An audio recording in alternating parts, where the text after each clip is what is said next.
29 დღეა ვშრომობთ ჩვენი ქვეყნისთვის. დაიბადა სამოქალაქო საზოგადოება, რომელსაც ესე ვნატრობდით და გამოვჩნდით, დგავართ, ვშრომობთ. ეს მუხტი არანაირად არ ჩაცხრება. ეს მხოლოდ გაძლიერდება, იმიტომ რომ ჩვენ გვყავს ერთმანეთი. ჩვენ ხედავთ ერთმანეთს და მინდა ერთი ფრაზა ვთქვა. ჰეგელი ამბობს, რომ ნუ იქნები მონა არ იყო მონა და არც სხვას მისცე უფლება რომ იყოს მონა. და ამიტომ ჩვენი ვალდებულება რომ არ მივცეთ სხვებს უფლება, სახელმწიფო უწყებებს გულისხმობ და იმ ადამიანებს, რომლებიც უბრალოდ დემაგოგიას ეწევიან, სულ თითზე ჩამოსათვლელნი დარჩნენ და ერთმანეთს აძლიერებენ, მაგრამ მე მათ მინდა ვუთხრა, რომ ჩვენ ბევრად უფრო მეტი ვართ და სიმართლე არის ჩვენს მხარეს.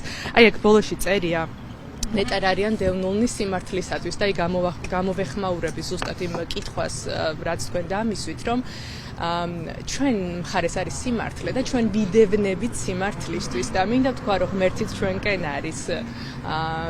ღმერთი არის ჩვენთან და ჩვენ აუცილებლად გავიმარჯვებთ.